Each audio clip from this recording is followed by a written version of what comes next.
The sales associate's voice was sharp, dripping with contempt. "Ma'am, I think you should leave. We don't allow people loitering in here." The words echoed across the marble floor of the luxury dealership. Heads turned.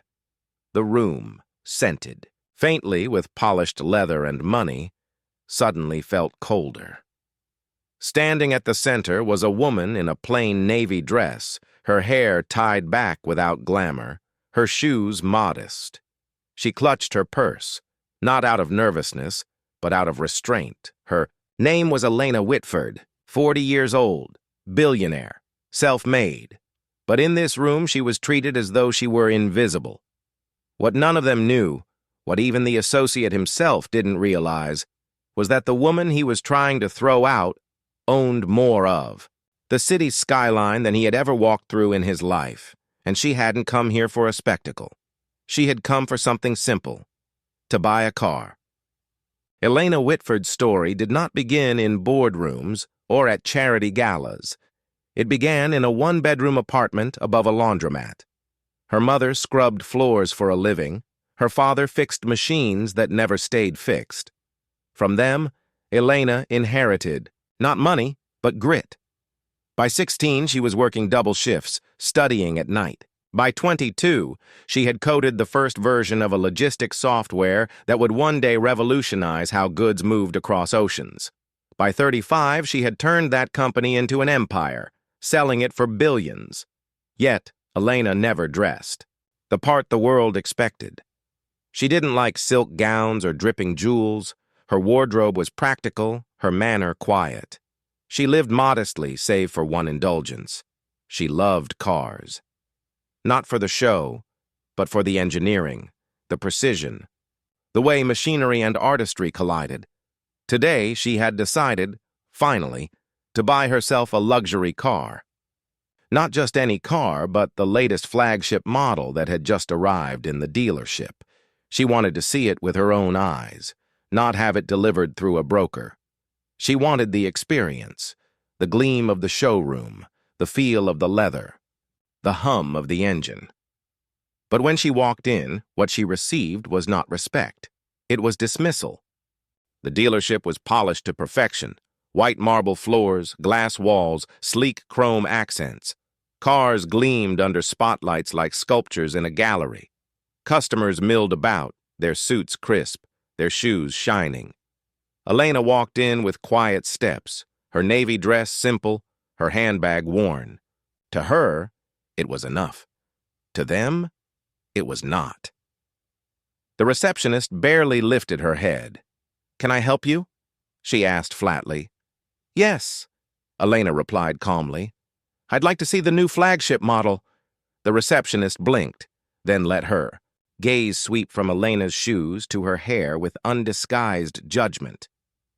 "That's a very exclusive vehicle." "I know," Elena said. "That's why I'm here." Minutes later, the sales associate appeared, tall, slick-haired, his smile professional but hollow. "Ma'am, this is a private showing area. Are you sure you're in the right place?" "I'm quite sure," Elena replied evenly. But his smirk only grew. "Look, we don't want to waste your time. The cars here cost more than some houses. Perhaps you'd be more comfortable looking at pre-owned vehicles down the street." His words struck the air like a slap. Customers nearby began to glance over. Some smirked, some looked away. Elena's fingers tightened around her purse, but she said nothing. Finally, the associate gestured toward the door. "Ma'am, I really must ask you to leave. We don't allow loitering, unless you have an appointment or the means.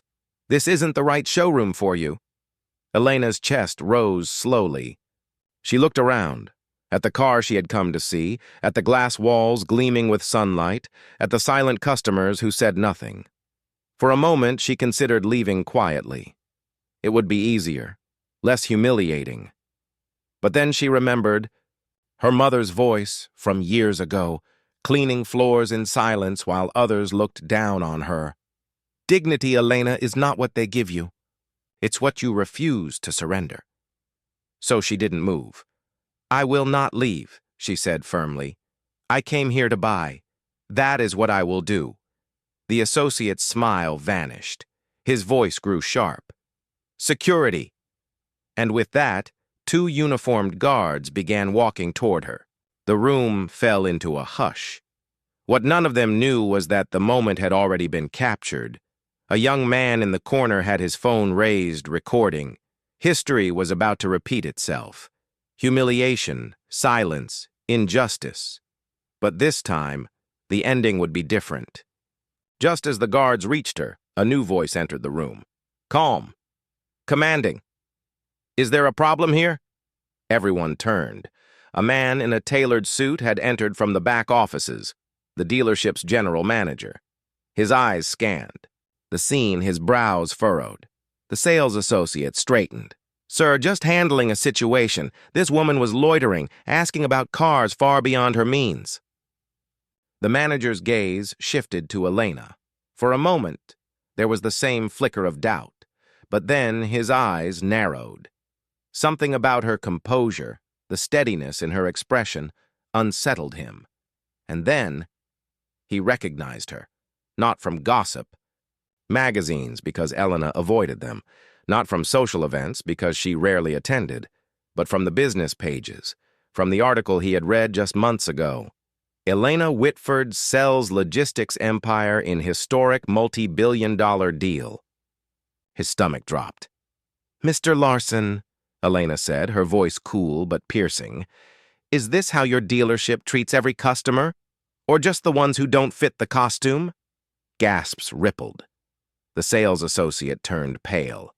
The manager swallowed, hard. "Ms. Whitford, forgive us. I wasn't aware—" "That much," Elena cut in, "is clear." The young man with the phone stepped forward now. "I recorded the whole thing," he said. "The way he spoke to her, the way he tried to throw her out." Others nodded. Whispers filled the air. What had moments earlier been silent complicity now shifted to murmurs of disapproval. Elena turned, scanning the room. "I didn't come here for a scene. I came here because I admire craftsmanship, because I respect artistry. But what I received was not respect. It was contempt." Her voice, though calm, carried like a sermon. "Do you know what wealth means, Mr. Larson? It isn't money. It isn't cars. It isn't marble floors. True wealth is how you treat people. All people. Even those you think have nothing to give you." The room was silent. The associate's head hung low. Elena took a step toward the flagship car, its silver frame gleaming under the spotlight. She brushed her hand along its surface, then turned back to the manager. "I'll take it," she said simply. "Full price, but not through him." She gestured toward the associate. "He has already cost your brand more than he will ever understand." The manager nodded hurriedly, signaling another associate to complete the sale. The paperwork was signed in minutes. Elena placed her pen down with quiet finality, and then, with her new car waiting outside, she turned once more to the room. You never know who is standing before you, and you never know what story they carry, so treat them with dignity, not because of what they might own, but because of who they are. With that, she walked out. The video recorded by the young man would surface online within hours. Millions would watch. Some would cheer. Some would feel shame. Others would see themselves in Elena, the underestimated, the dismissed, the invisible. The dealership issued a public apology. The associate was quietly let go. But the greater impact was not in the punishment. It was in the lesson. For Elena, it was never about revenge. It was about reminder. That money does not erase prejudice. That humility does not erase power. That true legacy is not in the towers she built, but in the dignity she defended. Weeks later, Elena drove her new car down an open stretch of highway. The engine purred like a hymn, smooth and steady. Wind brushed against her face. For the first time in a long time, she felt free. She thought of her mother, of the laundromat, of the words she carried always. Dignity is not what they give you. It's what you refuse to surrender.